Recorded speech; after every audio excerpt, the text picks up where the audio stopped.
রাসূলুল্লাহ সাল্লাল্লাহু আলাইহি ওয়াসাল্লাম নারী পুরুষ উভয়েরই নবী। তিনি জগতের শ্রেষ্ঠ মানব, সর্বশ্রেষ্ঠ রাসূল। বিশ্ব মানবতার মুক্তিই ছিল তার জিন্দিগির একমাত্র মিশন। তিনি ছিলেন দয়ার আধার, রাহমাতুল্লিল আলামিন। বঞ্চিত, নিপীড়িত ও দুর্বল মানুষকে তিনি অতি ভালোবাসতেন। যুগ যুগ ধরে নির্যাতিত অবহেলিত নারী জাতিকে তিনিই মহাসম্মানের আসনে অধিষ্ঠিত করেছেন।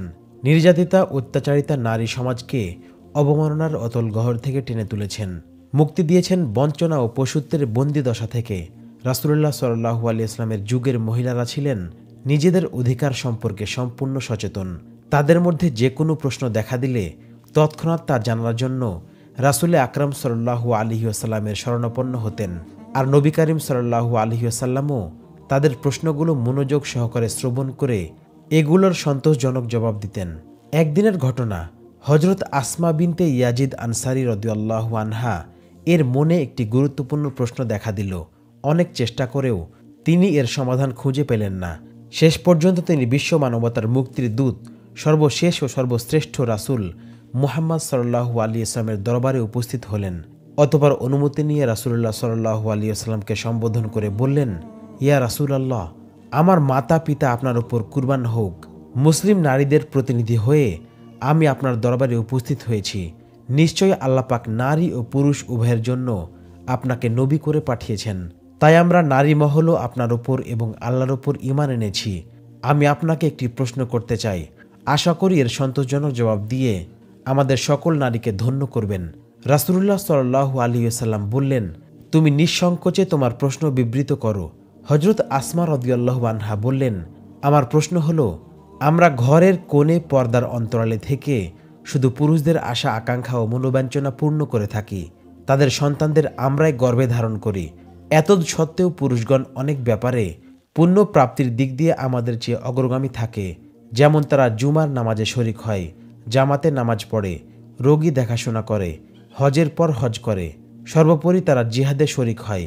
আর তারা যখন হজ, ওমরা, জিহাদ ইত্যাদিতে গমন করে তখন আমরা তাদের জন্য কাপড় বুনে থাকি। এখন আমার জিজ্ঞাসা হলো, আমরা কি সওয়াবের বেলায় পুরুষদের সমান অংশীদার হতে পারি না?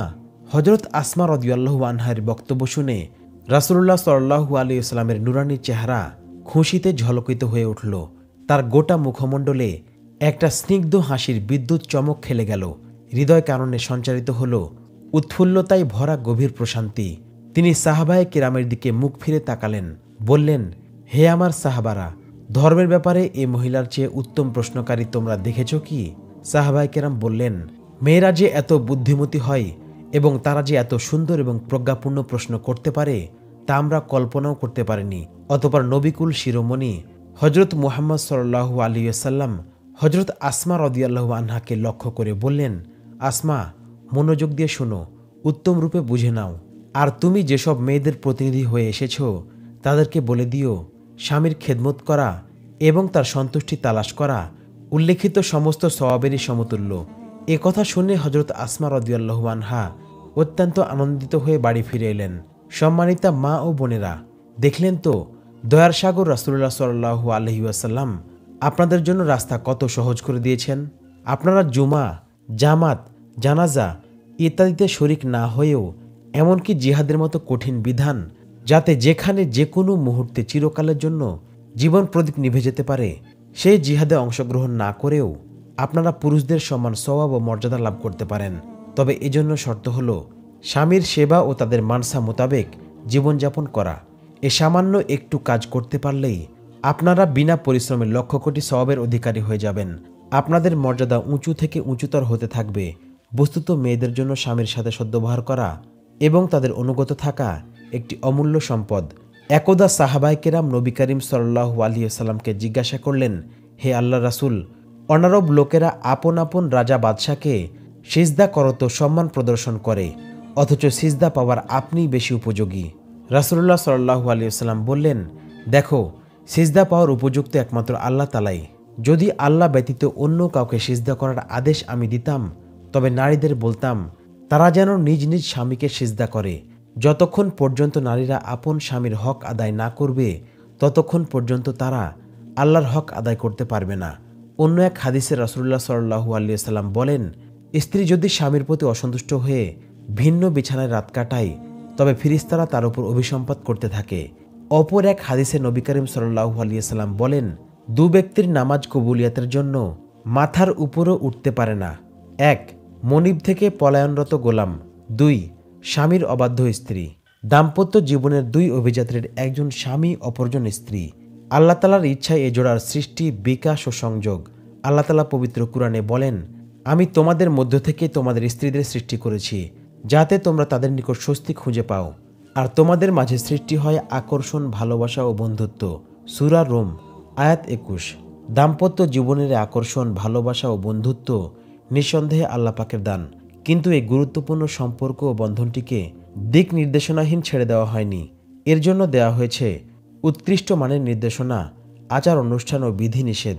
এসব নিয়মনীতি পালন করলে শুধু যে দাম্পত্য জীবন সুখময় হয়ে উঠবে তা নয়, বরং মানব সভ্যতার কেন্দ্রবিন্দুরূপে পরিবারে অনাবিল প্রশান্তি নেমে আসায় গোটা বিশ্বজগৎ পরিণত হবে শান্তি ও সুখের নীড়ে। একটি নারী হাতে মেহেদি মেখে একজন অজানা অচেনা পুরুষকে স্বামী হিসেবে বরণ করে নেয়। সবচেয়ে বেশি আপন মনে করে চলে আসে স্বামীর ঘরে, স্বামীর ঘরকেই মনে করে নিজের আপন ভুবন। নিজেকে সম্পূর্ণরূপে সঁপে দেয় স্বামীর কাছে, তাকেই বানায় সকল চাওয়া পাওয়ার কেন্দ্রবিন্দু। স্বামীর আদর যত্ন সোহাগে স্ত্রীর জীবন হয় ধন্য। যারা স্বামীর আদর সোহাগ ভালোবাসা থেকে বঞ্চিত হয়, তাদের জীবনে নেমে আসে চরম অন্ধকার। জীবন হয়ে ওঠে দুর্বিষহ, ব্যাহত হয় স্বাভাবিক জীবনযাপন। কিন্তু লক্ষণীয় বিষয় হলো, এই ভালোবাসা কেউ কারো কাছ থেকে জোর করে আদায় করতে পারে না, সেটা তাকে জয় করে নিতে হয়। আর তা জয় করা যায় কেবল ভালোবাসা দিয়েই, অন্য কিছু দিয়ে নয়। যে যত ভালোবাসা দিতে পারে সে তত ভালোবাসা পেতে পারে। যারা অপরকে ভালোবাসা দিতে পারে না, তাদের ভালোবাসা পাওয়ারও কোনো অধিকার নেই।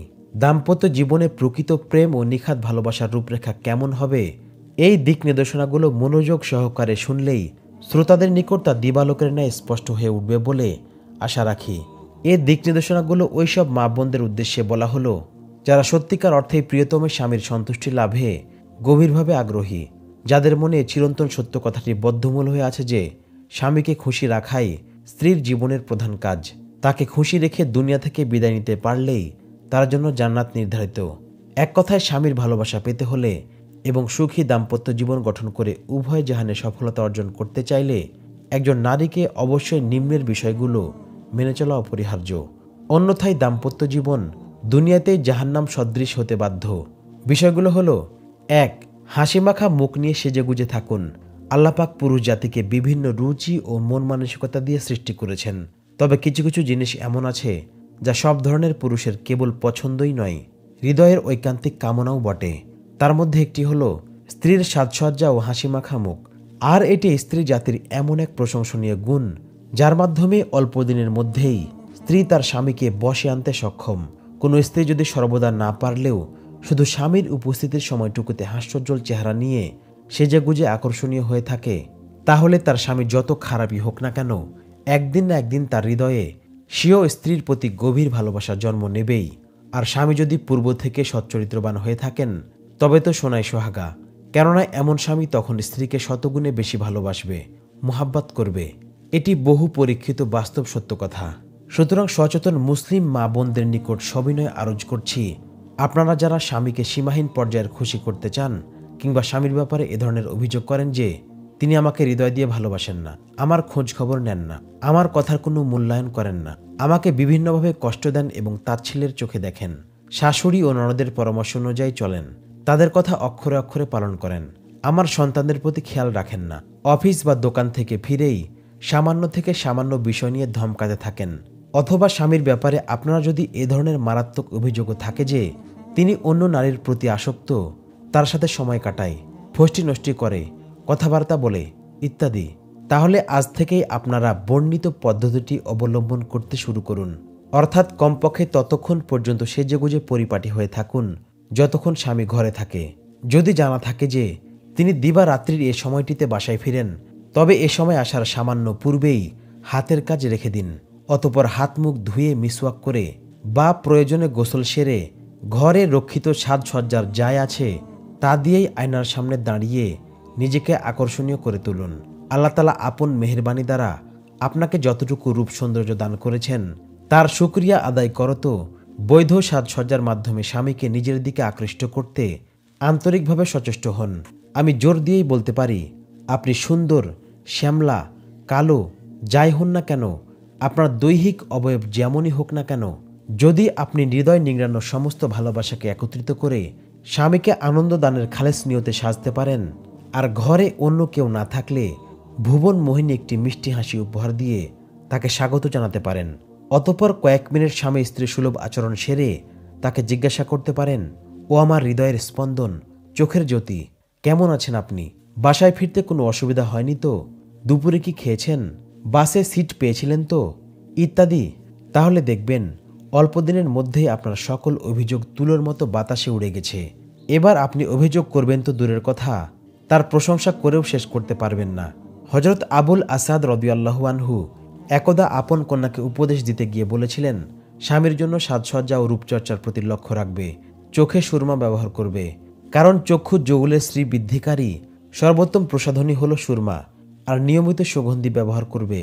মনে রেখো, সর্বাপেক্ষা উত্তম সুগন্ধি হল উত্তম রূপে অজু করা। ইউরোপের জৈনকা সুন্দরী তার সমবয়স্কা তরুণীদেরকে প্রতিদিন কয়েকবার ঠান্ডা পানি দ্বারা চেহারা ধৌত করতে গুরুত্বারোপ করত। এতে বোঝা গেল ঠান্ডা পানি মেয়েদের কোমল চেহারার জন্য অত্যন্ত উপযোগী জিনিস।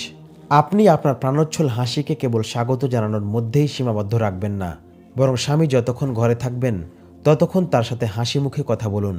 আপনার হাসিমাখা আনন্দভরা মুখাবয়ব স্বামীর অসংখ্য দুঃখ বেদনা দূর করতে পারে, চিন্তা ফিকির, ক্লান্তি ও পেরেশানিকে দূর করে তাকে সুখ সমৃদ্ধি, শক্তি, সাহস ও সজীবতা দান করতে পারে। শরীয়ত সম্মত এমন সব কাপড় চোপড় এমনভাবে ব্যবহার করুন যেমনটি দেখতে স্বামী পছন্দ করেন। প্রতি সপ্তাহে নখ কাটুন। নিয়মিত দেহের অবাঞ্ছিত পশম পরিষ্কার করুন, কারণ এগুলোর প্রতিটি রুচিশীল স্বামীর জন্যই বিরক্তির কারণ হয়ে থাকে। নিয়মিত সাবান মেখে গোসল করুন, পরিষ্কার পরিচ্ছন্ন থাকুন। বিশেষ করে প্রতি মাসের বিশেষ অবস্থা থেকে উত্তরণের পর উত্তম রূপে পবিত্রতা ও পরিচ্ছন্নতা অর্জন করুন, আর সেই বিশেষ অবস্থায়ও সাধ্যমতো পরিষ্কার পরিচ্ছন্ন হতে সচেষ্ট থাকুন। চুলে তৈল দিন, সম্ভব হলে শ্যাম্পু ব্যবহার করে মাথার চুলগুলোকে রেশমি চুলে পরিণত করুন। অলংকার থাকলে সেগুলোকে বাক্সে আবদ্ধ না রেখে মাঝে মধ্যে স্বামীর বলা কওয়া ছাড়াই নববধূ হয়ে সেজে থাকুন, এতে তিনি সীমাহীন খুশি হবেন। এসব করতে গিয়ে অন্যেরা দেখলে কি বলবে, এমন হীনমন্যতা অবশ্যই পরিহার করুন। সাথে সাথে এজন্য আপনি গর্ববোধ করুন যে আপনি এমন এক ব্যক্তির জন্য এসব করতে পেরেছেন যার সন্তুষ্টি ও অসন্তুষ্টির উপরই আপনার জান্নাত জাহান্নামের ফয়সালা নির্ভর করছে। সুতরাং এগুলো মোটেও কোনো মামুলি বিষয় নয়। ইসলামে বৈধ সাজসজ্জা ও রূপচর্চা করতে কোনো নিষেধ নেই। উপরন্তু সাজসজ্জা না করে স্বামীর অন্তরে ঘৃণার বীজ বপন করা চরম বোকামি বই কিছুই নয়। স্বামীর মন জয় করতে পারাই আপনার জীবনের পরম সফলতা। মনে রাখবেন, আপনার সামান্য সচেতনতা, সামান্য সাজসজ্জা ও রূপচর্চা স্বামীকে বড় গুনাহ থেকে বাঁচাতে পারে, নিমিষের মধ্যে দূর করে দিতে পারে হৃদয়ে পুঞ্জীভূত সকল দুঃখ বেদনা ও অস্থিরতার কালো মেঘ। আবুল ফারজ ইস্পাহানি আপন এক গ্রন্থে লিখেছেন, সুন্দরী রূপসী নারীদেরকে স্বামীর নৈকট্য ও অপরিসীম ভালোবাসা অর্জনের জন্য সাজসজ্জা করা প্রয়োজন। পরিষ্কার পরিচ্ছন্নতা ও রূপচর্চা ব্যতীত স্বামীর হৃদয়ে আপন পেতে বসা খুবই কষ্টসাধ্য ব্যাপার। শুধু রূপ দিয়ে স্বামীর মন জয় করা যায় না, রূপের সাথে সাথে প্রয়োজন পরিমিত রূপচর্চা, ধৈর্য, সহ্য ও মহৎ গুণের। তাই আল্লাহ প্রদত্ত সৌন্দর্যকে আরও আকর্ষণীয়, চিত্তাকর্ষক ও লাবণ্যময়ী করে স্বামীর সম্মুখে উপস্থিত করার জন্য সামর্থ্য অনুযায়ী বৈধ পন্থায় সাজগোজ, বিভিন্ন ডিজাইনের পোশাক পরিচ্ছদ, অলংকার ও সুগন্ধি ব্যবহার করা বাঞ্ছনীয়, যেমনটি স্বামী পছন্দ করেন। মোহতারাম বোনেরা, মনে রাখবেন, আপনি যখন উপরোক্ত পদ্ধতি অবলম্বন করে প্রিয়তমা রূপে, প্রাণস্বজনী হিসেবে স্বামীর হৃদয় রাজ্যে আসন গ্রহণ করতে সক্ষম হবেন, তখন দেখবেন আপনার সমস্ত অভিযোগ, সমস্ত দুশ্চিন্তা আপনা আপনিই দূর হয়ে গেছে। তখন স্বামী আপনার আবেদন নিবেদন মানার জন্য আন্তরিকভাবেই তৈরি থাকবে। শুধু তাই নয়, আপনার অভাব, অভিযোগ ও মনের আশা পূর্ণ করতে পেরে তখন তিনি এক স্বর্গীয় তৃপ্তি অনুভব করবেন। সমস্ত হৃদয় জুড়ে বইতে থাকবে আনন্দের বন্যা। এছাড়া বড় বড় দোষ ত্রুটিগুলোকেও তিনি ক্ষমাসুন্দর দৃষ্টিতে দেখবেন। আপনার বিরুদ্ধে কারো কথায় কান দিবেন না, কারণ আপনি এখন তার প্রিয়তমা, হৃদয় রাজ্যের সম্রাজ্ঞী। পৃথিবীর আনত নয়না সুন্দরী ললনারাও আপনার স্বামীর দৃষ্টি ও মনকে তখন প্রতারণার ধূম্রজালে ফাঁসাতে পারবে না। আমি দৃঢ়তার সাথে এবং সহস্র পুরুষের অভিজ্ঞতার আলোকে বলতে পারি, স্ত্রীর নিজ স্বামীর গৃহে পরিচ্ছন্ন না থাকা, নিজ অবয়বকে স্বামীর জন্য সজ্জিত না করা, স্বামীর দৃষ্টিতে নিজেকে অপরূপ সুন্দরী রূপে উপস্থাপন না করা, মিষ্টি মধুর স্বামীসুলভ আচরণ থেকে বিরত থাকা, স্বামী স্ত্রী উভয়কে অসংখ্য দুশ্চিন্তার মধ্যে পতিত হতে বাধ্য করে, বৈবাহিক জীবনকে পরিণত করে জাহান্নামের অতল গহরে। সুতরাং আপনি প্রাণপণ চেষ্টা করুন, আপনার স্বামী যখনই আপনার মুখপানে দৃষ্টিপাত করে তখনই যেন আপনার সাজসজ্জায় বিমোহিত হয়ে তার দৃষ্টি থেকে মহব্বতের বারিধারা বর্ষিত হয়। বিশেষ করে প্রতিবারই যেন আপনি নববধূ অনুমিত হন, সেরূপ রূপচর্চা করে গৃহিণীর দায়িত্ব পালন করুন। তাহলে দেখবেন আল্লাহ চাহে তো আপনার অসংখ্য অগণিত পেরেশানি ও অভিযোগ দূর হয়ে যাবে, আর আপনার স্বামী হয়ে যাবে আপনার একান্ত অন্তরঙ্গ বন্ধু। এবার উপরোক্ত বক্তব্যের দলিল স্বরূপ হাদিসের কয়েকটি উদ্ধৃতি পেশ করছি। 1. রাসূলুল্লাহ সাল্লাল্লাহু আলাইহি ওয়াসাল্লাম ইরশাদ করেন, নেক স্ত্রীর নিদর্শন হচ্ছে যখন স্বামী তার দিকে তাকায় তখন সে আন্তরিক ভালোবাসা ও মুচকি হাসি দ্বারা স্বামীকে সন্তুষ্ট করে দেয়। তিরমিজি। 2. নবী করিম সাল্লাল্লাহু আলাইহি ওয়াসাল্লাম বলেন, যে মেয়ে আপন স্বামীকে সন্তুষ্ট করার জন্য সাজগোজ করে সে 10 বছরের ইবাদতের সওয়াবপ্রাপ্ত হবে। বাইহাকি। 3. একবার নবী করিম সাল্লাল্লাহু আলাইহি ওয়াসাল্লামকে জিজ্ঞাসা করা হলো, উত্তম নারী কে? জবাবে তিনি কয়েকটি গুণের কথা উল্লেখ করলেন। তার মধ্যে প্রথমটি হলো, যে নারীর দিকে তাকালে স্বামীর মন খুশিতে ভরে যায়। মিশকাত, নাসাই। 4.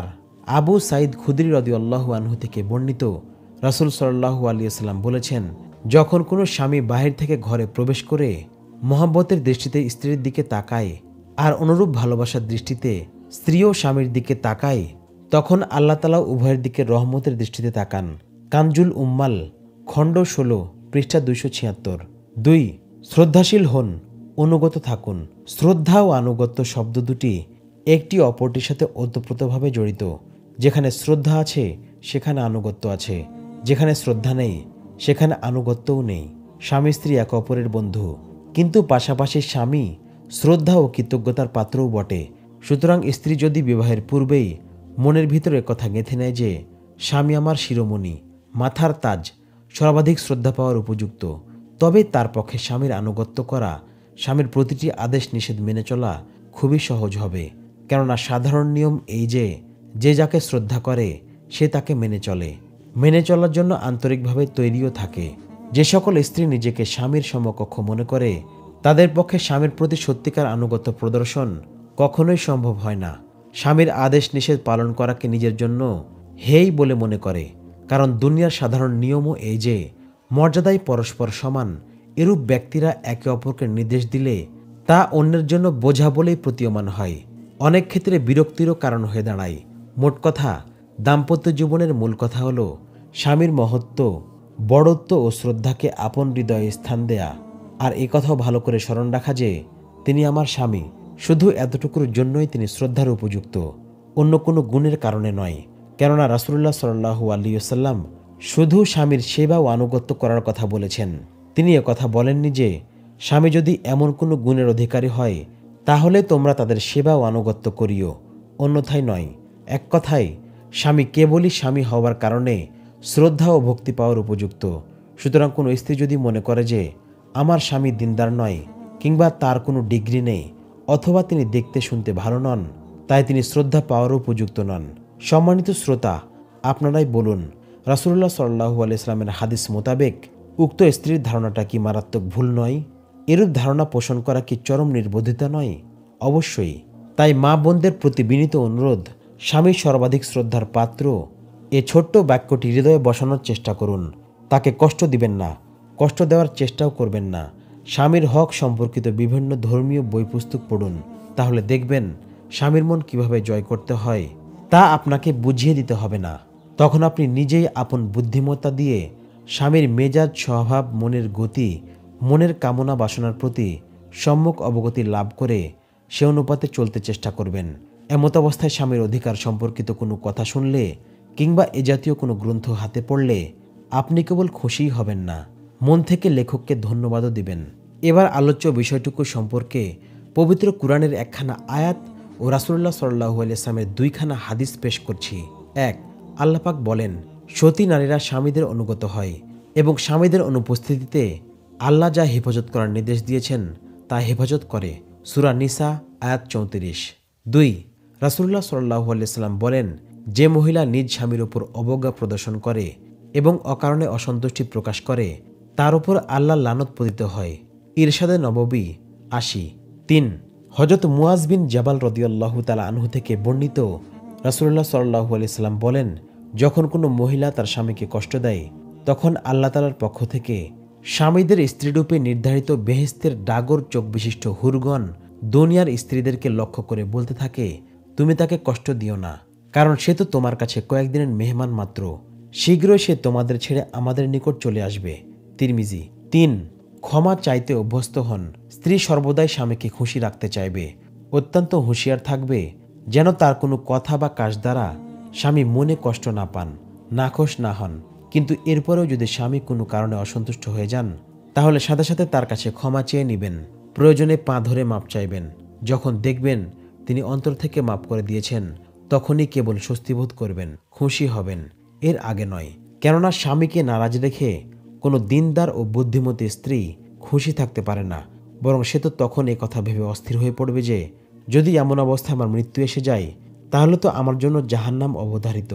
সুতরাং যে কোনো উপায়ে তাকে খুশি করতেই হবে। যা বললে, যা করলে, যা দিলে তিনি খুশি হবেন তাই বলবেন, তাই করবেন, তাই দিবেন। মন চাইলেও দিবেন, না চাইলেও দিবেন। কেননা এতে স্বামী যেমন খুশি হবেন আল্লাহ তাআলাও খুশি হবেন।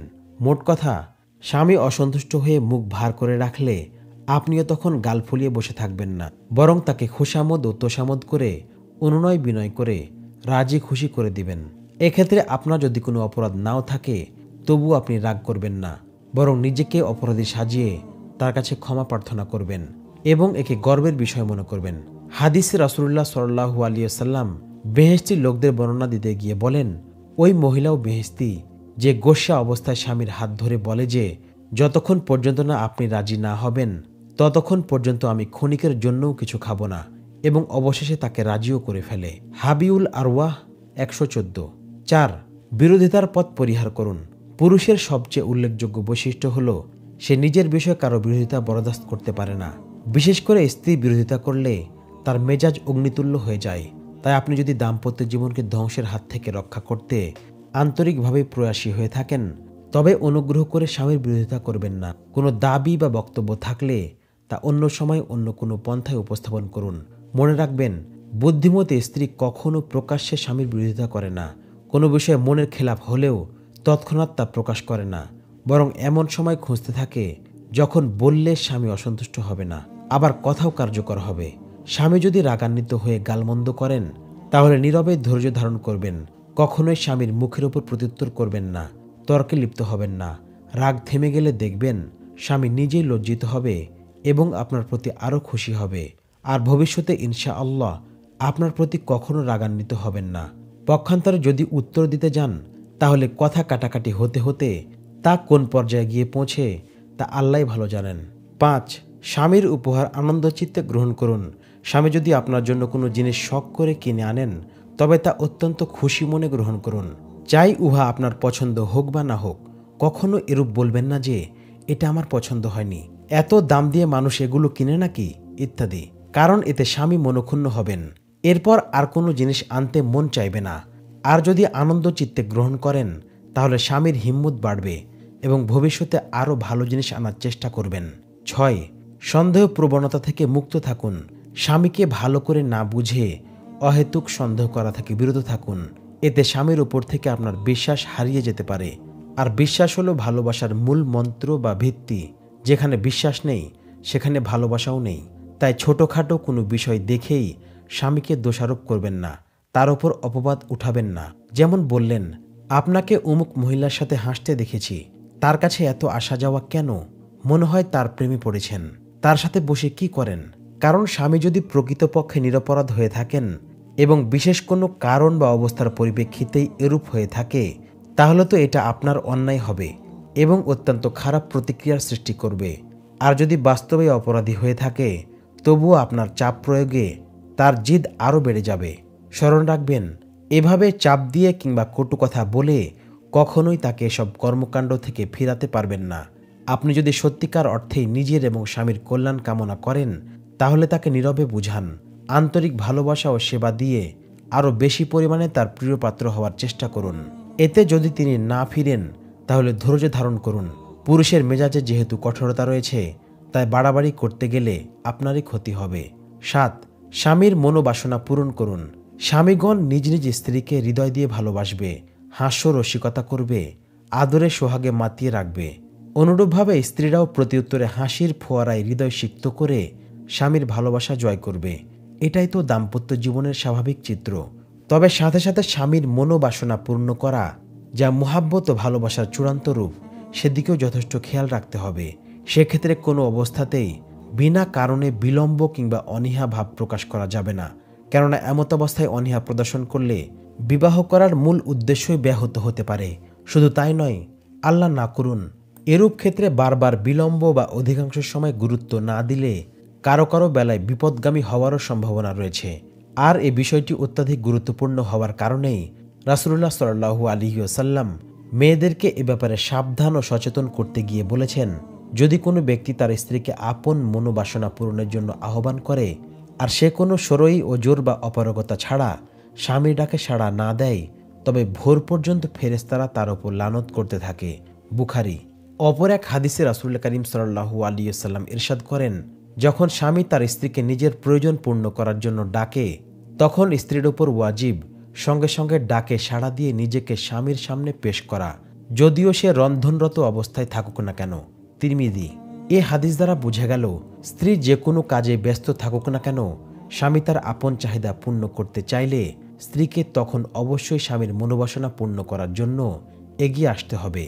অবশ্য সরই কোনো ওজর বা গ্রহণযোগ্য অপারগতা থাকলে সেটা স্বামীকে খুলে বলে বিনয়ের সাথে সাময়িকভাবে এ থেকে অব্যাহতি নিতে হবে, যাতে স্বামী বিষয়টি উপলব্ধি করতে সক্ষম হন এবং মনে ব্যথা না পান। ফতোয়ায়ে কাজী খান নামক গ্রন্থে উল্লেখ আছে যে স্বামী তার স্ত্রীকে 4 কারণে প্রহার করতে পারেন। তার মধ্যে একটি হল, স্বামী যদি আপন জৈবিক চাহিদা পূরণ করার জন্য স্ত্রীকে আহ্বান করে আর স্ত্রী তা বিনা কারণেই তা প্রত্যাখ্যান করে। 8. সাধ্যাতীত খরচপাতি চাওয়া থেকে বিরত থাকুন। স্বামীর সামর্থ্যের ঊর্ধ্বে ভরণ পোষণ দাবি করা কখনো উচিত নয়, কারণ এতে স্বামী মনে মনে ভীষণ কষ্ট পান। তাই অনায়াসে যা কিছু মিলে তা নিয়েই সন্তুষ্ট থাকুন। এতে আল্লাহ পাক আপনার ওপর সীমাহীন খুশি হবেন। স্বামীর সঙ্গতি না থাকলে কাজের বুয়া রাখার জন্য চাপ প্রয়োগ করবেন না। একটু কষ্ট করে নিজের কাজ নিজেই করে নিন। হ্যাঁ, যদি একেবারে অপারগ হয়ে যান, তাহলে বিনয়ের সাথে স্বামীকে এ ব্যাপারে অবহিত করলে তিনি অবশ্যই বুঝবেন এবং উক্ত সমস্যার সমাধানে পদক্ষেপ নেবেন। আর্থিক অবস্থা দুর্বল হওয়ার কারণে আপনার চাহিদা মতো ভরণ পোষণ দিতে স্বামী অক্ষম হলে এজন্য কখনোই তাকে তিরস্কার করবেন না, তাচ্ছিল্যের চোখে দেখবেন না। কেননা রাসূলুল্লাহ সাল্লাল্লাহু আলাইহি ওয়াসাল্লাম বলেছেন, যে নারী গরিব স্বামীকে তাচ্ছিল্যের চোখে দেখে এবং তার সাথে খারাপ ব্যবহার করে, বেহেশত দূরের কথা, বেহেশতের সুগন্ধ তার কপালে জুটবে না। তিরমিজি। 9. সর্বদা স্বামীর প্রতি খেয়াল রাখুন। স্বামীর ভালো লাগা মন্দ লাগা বিষয়গুলো কৌশলে প্রথমেই জেনে নিন। তার কখন কি প্রয়োজন এর প্রতি সর্বদা খেয়াল রাখুন। তার ব্যবহার্য জিনিসগুলো সাজিয়ে গুছিয়ে সুন্দর করে রাখুন।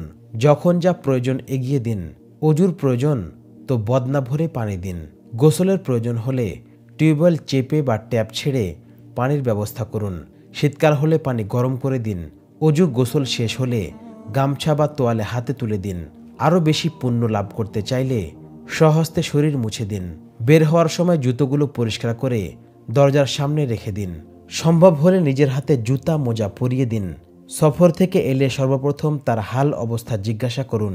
আপনি সেখানে কিভাবে ছিলেন, কোনো কষ্ট হয়নি তো? অতঃপর খানাপিনার প্রয়োজন আছে কিনা জিজ্ঞাসা করুন। প্রয়োজন থাকলে যা তৈরি থাকে তাৎক্ষণিকভাবে তার সামনে উপস্থিত করুন। খানাপিনা থেকে অবসর হয়ে শুতে গেলে তার পা হাত ও শরীর দাবিয়ে দিন। গরমের মৌসুম হলে পাখা করুন। প্রথমে নিজের স্বার্থ সংশ্লিষ্ট কোনো কথা মুখ দিয়ে ঘূর্ণাক্ষরে উচ্চারণ করবেন না। হ্যাঁ, যদি হাসি খুশির অবস্থায় কথা প্রসঙ্গে সুযোগ পেয়ে জিজ্ঞাসা করে নেন, তাহলে কোনো অসুবিধা নেই। মোট কথা, স্বামী যেন আপনাকে স্বার্থপর ভাবার সুযোগ না পান কিংবা আপনার আচার আচরণে মনে কষ্ট অনুভব না করেন, সেদিকে খেয়াল রাখা আপনার নৈতিক দায়িত্ব। 10. স্বামীর স্বজনদের সাথেও ভালো ব্যবহার করুন। স্বামীর আব্বা আম্মা, ভাই বোন, আত্মীয় স্বজন সকলের সাথে ভালো ব্যবহার করুন। পর্যায়ক্রমে প্রত্যেকের হক ঠিকঠাক মতো আদায়ের জন্য সচেষ্ট হন। কখনো তাদের সাথে ঝগড়া বিবাদে লিপ্ত হবেন না। এমন কোনো কথা মুখে উচ্চারণ করবেন না যা দ্বারা তারা মনে কষ্ট পায়, কেননা স্বামীর স্বজনদের মনে কষ্ট দেয়া মানে প্রকারান্তরে স্বামীকেই কষ্ট দেয়া। সুতরাং এ বিষয়টির প্রতি খুব খেয়াল রাখুন। 11 দিনদারির পরিমাণ বাড়াতে থাকুন। শান্তির সম্পর্ক দিনদারির সাথে। যে যত বড় দিনদার, পরহেজগার ও আল্লাহওয়ালা, তার অন্তর ততটা প্রশান্তিময়। সুতরাং স্বামীর প্রতি ভক্তি, শ্রদ্ধা ও খেদমতের পরিমাণ বৃদ্ধির সাথে সাথে দিনদারি বাড়াতে সচেষ্ট হন। 5 ওয়াক্ত নামাজ প্রথম ওয়াক্তে আদায় করুন। রমজান মাসে রোজা রাখুন। আপন সতীত্বের হেফাজত করুন। নিয়মিত কোরআন পাক তেলাওয়াত করুন। সরই পর্দায় অভ্যস্ত হন। বাসায় শিক্ষার পরিবেশ কায়েম করুন। ছেলে মেয়েদেরকে ধর্মীয় শিক্ষা দিন। নেশাব পরিমাণ মাল থাকলে প্রতি বছর হিসাব করে জাকাত আদায় করুন। বেশি বেশি করে মৃত্যুর কথা স্মরণ করুন। অবসর সময় ধর্মীয় বই পুস্তক পড়তে থাকুন। এতে একদিকে আপনার জ্ঞানের পরিধি বাড়বে, আবার অপরদিকে ধর্ম সম্পর্কে অনেক কিছু জানতেও পারবেন। সম্ভব হলে স্বামীর সাথে পরামর্শ করে একটি পারিবারিক পাঠাগার গড়ে তুলুন, যা আপনাদের পরবর্তী বংশধরদের জন্য বিরাট এক সম্পদ বলে বিবেচিত হবে। ছোটবেলা থেকেই এরা ধর্মীয় মানসিকতা নিয়ে গড়ে উঠবে। তখন ধর্ম পালনের জন্য আপনাদের এত তাগিদ দিতে হবে না। নিজে নিজেই তারা ধর্মের বিভিন্ন বিধিবিধান পালনের জন্য সচেষ্ট হবে। 12 সকল কাজ আল্লাহর সন্তুষ্টির জন্য করুন। আপনি যত কিছুই করুন না কেন, তা যেন স্রেফ আল্লাহর জন্যই হয়। মানুষকে দেখানোর জন্য, বড়ত্ব প্রকাশের জন্য কিংবা বাহাবা কুড়ানোর জন্য ধর্মীয় কাজ করলে এর বিন্দু মাত্রও সওয়াব পাবেন না। তাই স্বামীর সেবাসহ যত কাজের কথা এখানে উল্লেখ করা হলো, অনুগ্রহ করে এগুলো আল্লাহর রাজি খুশির জন্য করবেন। প্রত্যেকটি কাজের পূর্বে নিয়ত ঠিক আছে কিনা তা পরীক্ষা করে নেবেন। এটি একটি অত্যন্ত গুরুত্বপূর্ণ বিষয়। রাসূলুল্লাহ সাল্লাল্লাহু আলাইহি ওয়াসাল্লাম বলেছেন, সমস্ত কাজের সওয়াব নির্ভর করে নিয়তের ওপর। বুখারী। অর্থাৎ নিয়ত সহি হলে সওয়াব পাবে, আর নিয়ত গলদ হলে সওয়াব থেকে বঞ্চিত হবে। উপরন্তু এরূপ নিয়তের ফলে ওই কাজে আল্লাহ পাকের রহমত, বরকত ও সাহায্য থাকে না। অতএব এই বিষয়টিকে খুবই গুরুত্ব দিবেন। 13 স্বামীর নাম নিয়ে সম্বোধন করা থেকে বিরত থাকুন। স্বামীর জন্য স্বামীর প্রতি অগাধ ভালোবাসা, শ্রদ্ধা, ভক্তি অন্তরে পোষণ করা অপরিসীম কর্তব্য। চালচলন, কথাবার্তা কিছুতেই যেন স্বামীর সম্মানে ন্যূনতম আঘাত না আসে, সেদিকে স্ত্রীকে সজাগ দৃষ্টি রাখতে হবে। স্বামীকে সম্বোধন করার ক্ষেত্রেও উক্ত বিষয়টি স্মরণ রাখতে হবে। বেয়াদবি হতে পারে এ ধরনের কোনো শব্দ দ্বারা স্বামীকে সম্বোধন করা যাবে না। স্ত্রীর জন্য স্বামীর নাম নিয়ে ডাকা বেয়াদবির শামিল এবং এটা মাকরুহ বটে। তাই এ ব্যাপারে স্ত্রীকে সতর্ক থাকা উচিত। ফাতওয়ায়ে রাহিমিয়া 2/413। পরিশেষে আমার প্রিয় মা বোনদের বলছি, সুখ কখনো ইচ্ছে করে ধরা দেয় না, তা অর্জন করতে হয়। আর কিভাবে তা অর্জন করা যাবে তা নিজে বুদ্ধিমত্তা দিয়ে চিন্তা ফিকির করে বের করে নিতে হবে।